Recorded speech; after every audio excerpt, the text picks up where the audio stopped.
Richard Maltby. I'm the president of the Kleban Foundation, and on behalf of the board, I want to welcome you to the 31st annual and the first ever virtual Kleban Prize Award ceremony.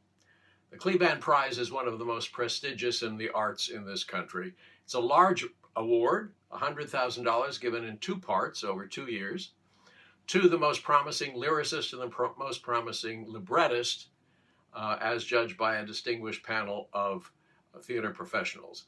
This year, the librettist winners are a team and they split the award. What I like to do every year is begin the evening by introducing Ed Kleban's oldest friend, Maury Yeston, who will tell you a little bit about the award and about Ed himself. Hello, everybody. Well, here we are at the latest installment of the Kleban Foundation Award winners, this time for the year 2021. And we're doing it remotely because of health situations, but it is still a wonderful and joyous event that I always look forward to.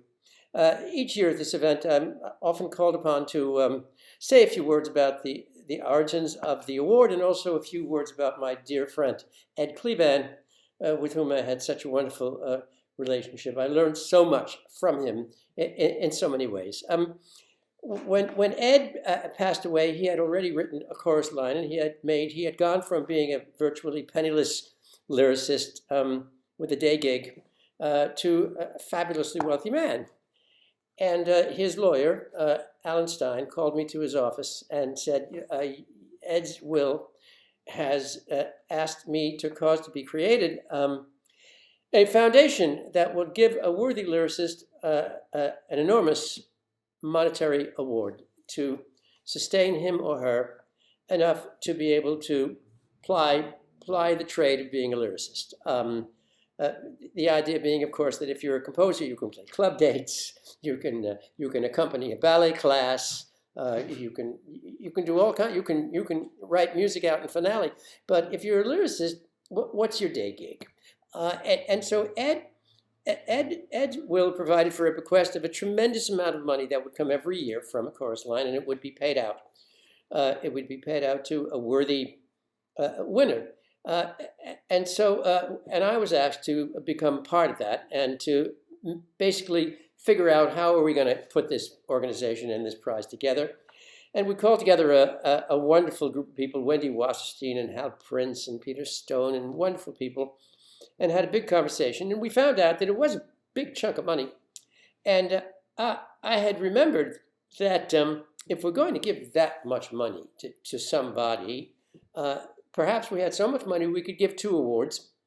And I recall that when I was a senior in university, I won a fellowship to go to Cambridge in England, Clare College, for 2 years. And the stipend kept me for the first year and the second year. And I thought, well, if we have the good fortune to be giving away a serious amount of money, we could do it in such a way that we could give a tranche of it in 1 year and then in a second year, and perhaps even a third year, or we would have enough funds to give 2 awards at the same time, which ultimately became a lyricist award and a book writer award, and we put that together. And I should say that I leave it to you all to go take a look at all of the winners of the Kleban Award and their Tony Awards and their Dramatists Awards and their Pulitzer Prizes and God knows what. Ed was such an extraordinarily unique and wonderful human being. It's no surprise to me with his generosity and kindness that he would have thought of creating this award. There's so many stories that I like to tell about Ed. This is my favorite one, and it's sort of how Ed found his way into the business and how he finally turned the corner. Ed was working in a little office at CBS Records under the supervision of the great Goddard Lieberson. Goddard Lieberson, the father of the 33 1/3 RPM modern Broadway cast album. And Ed was in his tiny office with the door closed and very quietly playing through the score of a musical that he was writing in the BMI workshop, being supervised by Lehman-Engel. And it was a musical based on the A Thousand Clowns, a wonderful novel. And he was playing through it quietly, and suddenly he heard just a little knock on the door. And he opened up the door, and it was Goddard Lieberson himself. And he said, what's that? What's that you're playing? And Ed, of course, just put his hands up and says, oh, no, it's nothing. Because the last thing he wanted to do was be seen, working on his own stuff on company time, I guess. And also, he was very shy about showing his work. And he said, and Lieberson said, no, it sounds good. Well, what is it? And Ed said, well, I'm writing a musical based on 1,000 Clowns. And Lieberson, wow. He says, well, let's take a look at it. And he sat down next to Ed on the piano bench. And they played through it together in sort of a four hands version. And they played the whole score. And at the end of it, Ed looked at Goddard and he said, so what do you think? And Lieberson looked at him and said, I think you have found your way out of this building. And indeed, he had. And so I believe will all of this year's winners, as last year's winners and the winners before have done. So congratulations to you all. We are meeting remotely and virtually, but better this than nothing. And I look forward to the day when we can all get together again and give the award out with your friends and your parents here to celebrate with you. Good luck. Thank you, Maury. And now it is time to get this year's winners out of the building. But first, I want to explain to you a little bit about how the prize is administered. Applicants submit examples of their work. This year, there were several hundred applicants. Readers read all of them and pass about 20 of them as finalists to a panel of judges. We've been extraordinarily fortunate over the year in the distinction of the theater people who agreed to be our judges. This year, the brilliant Broadway Tony-nominated actor Raul Esparza, last year's Kleban Award librettist winner Mike Liu, and the brilliant and distinguished actress, writer, and director Sarah Scott are our panel of judges.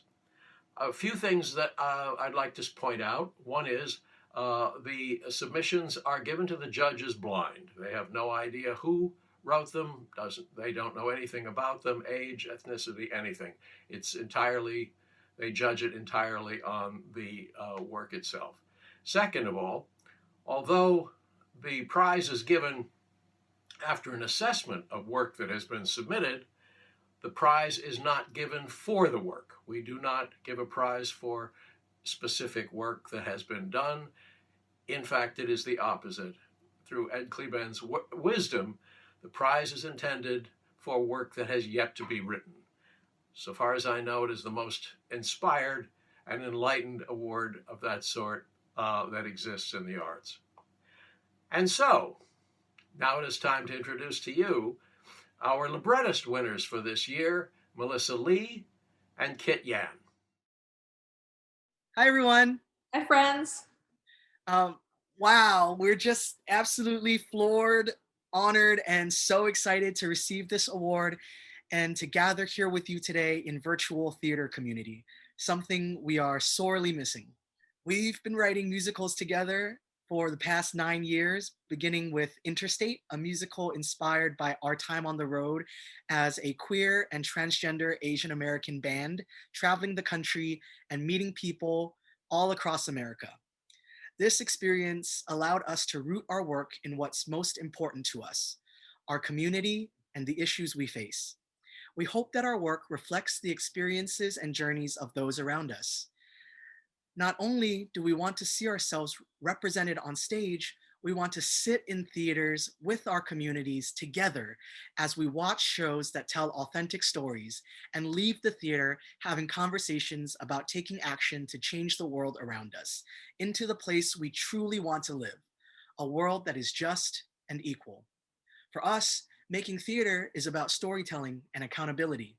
It is a great responsibility to tell stories on stage, and we thank our community for holding us accountable in creating the world we want to see. Now, although writing can sometimes be solitary, theater is not. There have been countless number of people without whom we would not be the storytellers we are today. We would like to thank the Kleban Committee for this award and this incredible support. we'd like to thank our biggest cheerleaders, our collaborators, Natasha Sinha, Jessica Prudencio, May Anteo, our agents, Sam Barrickman, Kate Pines, and Di Glazer, the institutions that have given us a place to share our work and become much better writers, Musical Theater Factory, NAMT, Dramatists Guild Foundation, McDowell, Goodspeed, Mixed Blood, Playwrights Horizons, and MCC, among many, many others. We also want to thank our families, our friends, our audiences, and our communities who have lifted us up and held us to the highest standards of storytelling. We dream of the day when we are all together again, but until then, we wish everyone safety, care, and abundance. We're so proud to be here today, accepting this award and joining the ranks of other incredible theater writers who have won in the past. We're excited to share a few songs from our musical Interstate. In the song I Don't Look, a young transgender 16-year-old blogger from Kentucky tells his readers about someone special at school. And in Kiss This Bar Goodbye, two best friends head out into the open road to start their journey of sharing their art with their community. We hope you enjoy, and thank you so much again. For the entire year, I've had a huge crush on this girl who's in front of me in chemistry class. We'll call her, Madison. And yesterday, she talked to me. 12 words! I counted!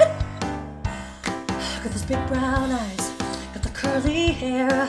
Drive around that '06 Impala damn near everywhere. Got a crowd of pretty girls surrounding her all over this town, but I don't see nobody else when she's around. She gets straight A's. She's a fan of art, especially turn of the century Russian avant-garde. She collects her Star Wars memorabilia of just Darth Vader. She's perfect the way that God made her. But we never speak though we're in the same class, so she don't know me. Now she don't know me. She makes my knees go weak and my heart beat fast. She don't feel the same, and she don't even know either one of my names. So what do I do when I see her in school? I don't look. I don't look. But when she walks towards me, I'm so scared what she'll see. So I don't look. No, I don't look. Okay, 24 comments to the last blog. Block! People really suck. From now on, I'm not looking at comments, no exceptions. Also, if you're gonna troll, you should spell check. I'm logging in, telling you my life, cause it's the only screen where I see faces like mine. It's the one place I know where I can bare my soul, but I never ever feed the trolls. Cause people online can be massive jerks, though they don't know me. No, they don't know me. And I don't know why they sling their ugly slurs when they're attacking you. There's only one thing you can do. I don't look. I don't look. I intentionally choose to block out the abuse, so I don't look. No, I don't look.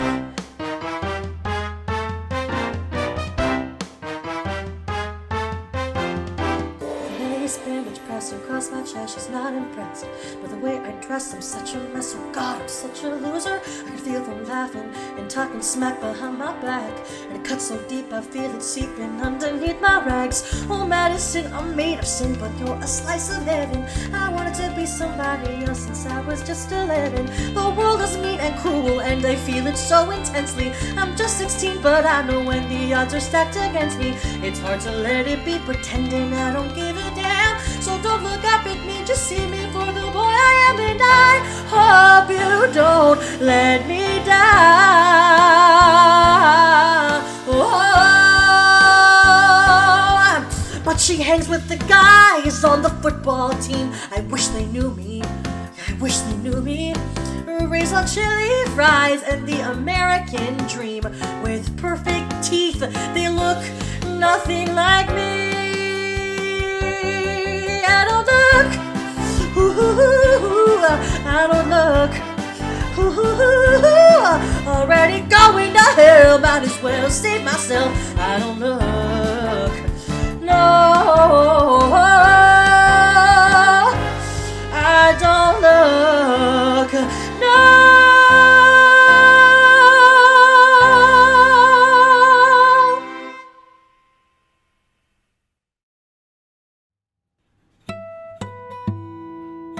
night I was born, the wind was still, the earth was warm, and this world gave me a gender.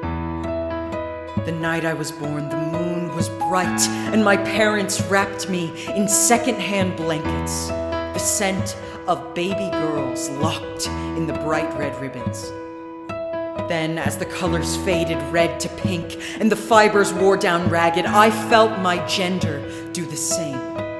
So I rewrapped my flesh and rewrote my name. The night my mother left this hard world, she asked to see me, her baby girl. Ma kissed my hand, her final goodbye.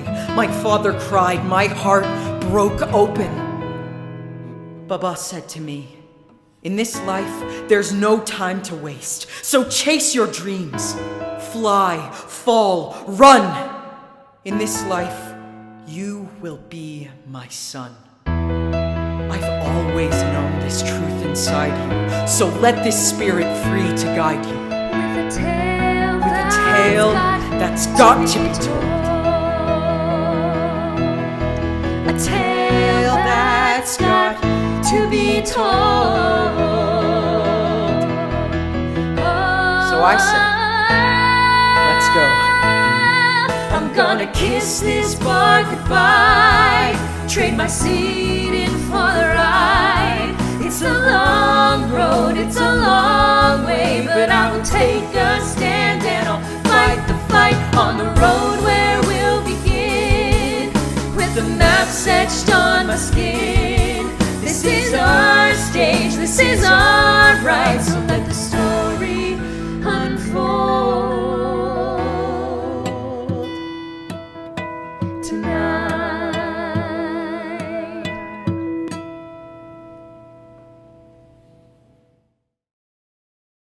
Thank you, Melissa and Kit, and congratulations. And now, the winner of the Lyricist Prize, Mr. Ben Scheuer in London. Thank you to the Kleban Foundation and its president, Richard Maltby, for this extraordinary honor. I'm Benjamin Scheuer, and this is Porthos, and we're coming to you from London, England. How invigorating, inspiring, and motivating it is to win this award. I'm hugely grateful for your vote of confidence that this career, this calling to use words and music to tell stories, is the one for me. I'm encouraged to work harder, to dig deeper. Since I heard the news, I've written a new song for a show I'm working on about Peter Mark Roget, the fellow who made Roget's Thesaurus. I started writing 2 new songs for a children's show based on a children's book I made with my wife. It's called 100 Feet Tall. And that one's about how you're never too small to make a big difference. Thanks to my tremendous collaborators on those 2 pieces, Rick Ellis and Melis Acker. I'd like to share 2 songs with you. They're called I Am Samantha and Empty Stage. I Am Samantha is from a piece I'm writing called American Flowers. It's a group of songs based on the real lives of folks living in the United States today. And I'd like to thank songwriters Shana Taub, Kate Ferber, Gene Rowe, Jeff Crayley, and the subject of the song, Samantha Williams, for giving me invaluable notes as I wrote the song. In September, I went for a walk with this fella here in London, thinking about London's theaters all closed then, as they are now. And going round and round in my head was the phrase, all that's left is an empty stage. Thank you, Porthos. As we walked, I spied a public piano, and I sat down, and Porthos sat down next to me, and I began to write a song, thanks to my fellow songwriters, Alan Schmuckler, Sam Wilmot, and Simon Scheuer, my youngest brother, for giving me notes on the song Empty Stage. There's a brief window here in London during which lockdown was lifted and audiences were allowed back into performance spaces. And I had the opportunity to perform I Am Samantha, an Empty Stage, at a venue called the Crazy Cocks. So the videos you'll see in a moment are from that performance, filmed in London in October 2020. In New York, September 1978, a young American named Rick and a young British lady named Sylvia went on a first date to see a chorus line. Afterwards, they had dinner at Sardi's. And a couple years later, they got married, and not long after that, their first kid was born. Me. So I have Ed Kleban to thank for my parents getting together. Musicals can change lives. Musicals can make lives. I'd like to take a moment to thank my manager, Jared Wilkins, and my agent, Kevin Lynn, for their tireless work during this strange time when live performance has been paused. Pete Gambarg and Steve Relbowski at Atlantic Records, and Evan Lamberg at Universal Music Publishing for their continued belief in me as a songwriter. And most especially, my wife, Jemima, and my daughter, Elodie, for being the biggest sources of love I could ever dream of. Them and you, Porthos. I look forward to when we can all be together again. I moved here to London a year ago with my family from New York. And I used to spend a lot of time at a coffee shop in Greenwich Village called Joe Coffee. And there was a barista there named Samantha. And Samantha and I got to be friends, chatting about music and movies. And I was in there, and the song Sean by the Foo Fighters was on the stereo. And Samantha said, what, even Sean gets a song? Like, who's Sean? You know, every Michelle has a song, every Maria has a song, but where's the song for Samantha? And I told her, well, you know, Samantha, I could try and write one if you'd like. Why don't you tell me about your name? And this is what she told me. In Glenfield, the first female cop was my mom. Conservative, tough to dad's liberal calm. Before I was born, Mom and Dad thought they'd call me Samantha. Then when I got home, the certificate came with my suitable, masculine, biblical name. Though I try to explain, they do not seem to hear. I'm Samantha. I am Samantha. I am Samantha. I am Samantha.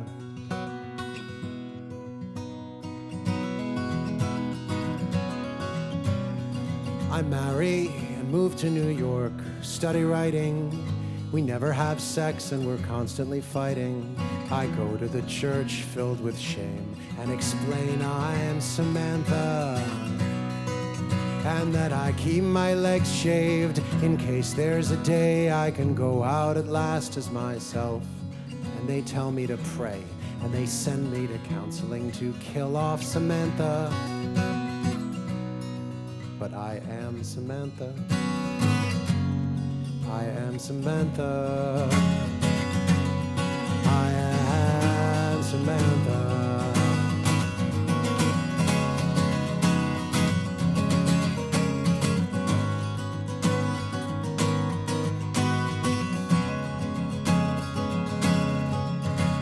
I can no longer feel, I can no longer write. I leave a note, but I'm found alive and taken to Harlem, blue flickering light. Oh, Samantha, oh, Samantha.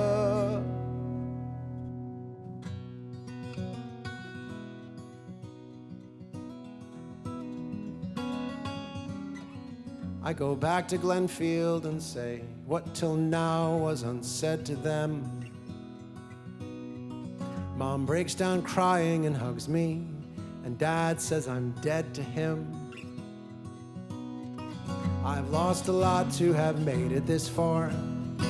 I am not broken or bad or bizarre. When you have kids, you can't choose who they are. I'm Samantha, always Samantha. I'm Samantha. I'm Samantha. I'm Samantha. I'm Samantha. I sign the paper, the beautiful paper. Samantha, Samantha, it says I'm Samantha, I am Samantha.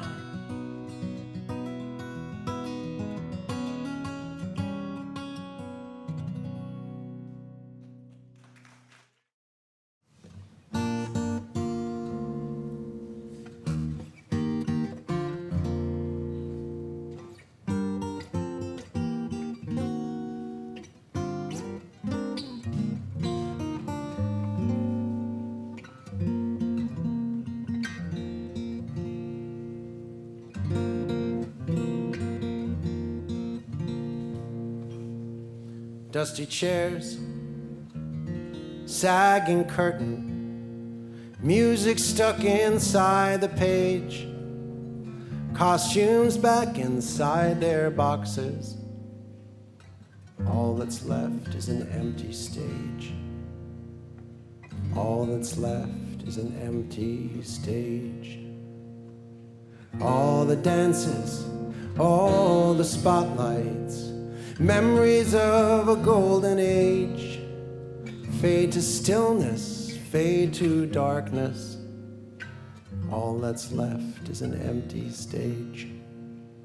All that's left is an empty stage. Ghosts of melodies with beauty and flaws, echo in the echo of applause. In this place we'd find a mirror, love and grief, joy and rage. But what was here is here no longer. All that's left is an empty stage. All that's left is an empty stage.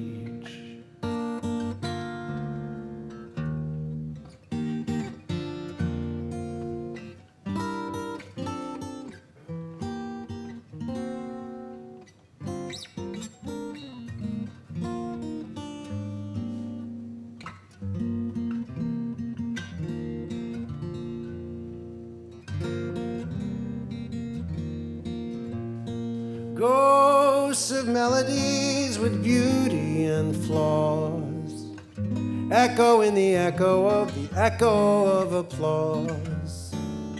In this place we'd find a mirror, love and grief, joy and rage.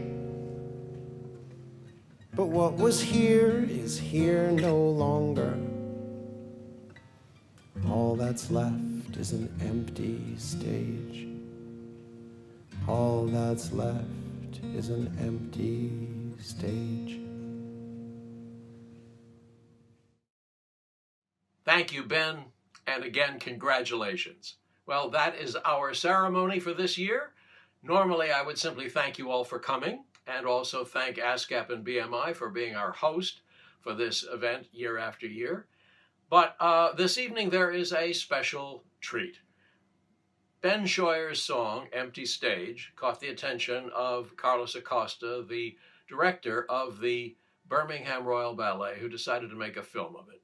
They've given us special permission to include it in this ceremony because its message is so timely for this incredibly complex year that we've been living through, we in the arts. The Birmingham Royal Ballet, under the direction of Carlos Acosta, the Royal Ballet Symphonia Orchestra, under the direction of Paul Murphy. Here again is Empty Stage.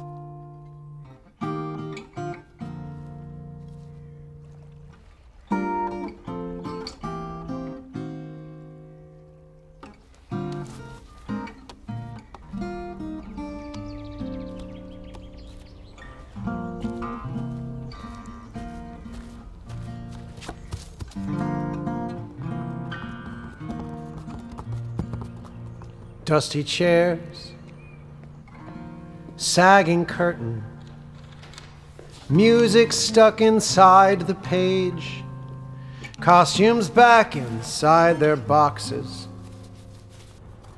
All that's left is an empty stage. All that's left is an empty stage. All the dances, all the spotlights, memories of a golden age, fade to stillness, fade to darkness. All that's left is an empty stage. All that's left is an empty stage. Ghosts of melodies with beauty and flaws echo in the echo of applause. In this place we'd find a mirror, love and grief, joy and rage. But what was here is here no longer. All that's left is an empty stage. All that's left is an empty stage.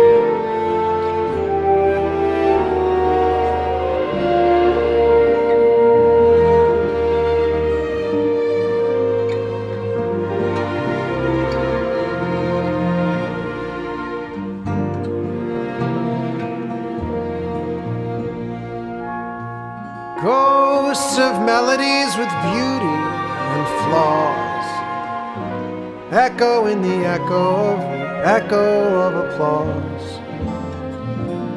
In this place we'd find a mirror, love and grief, joy and rage. But what was here is here no longer.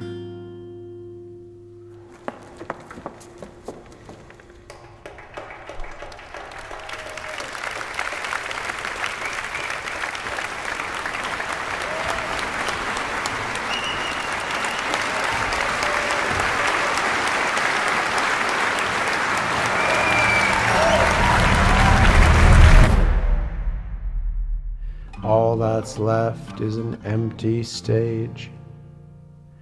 All that's left is an empty stage.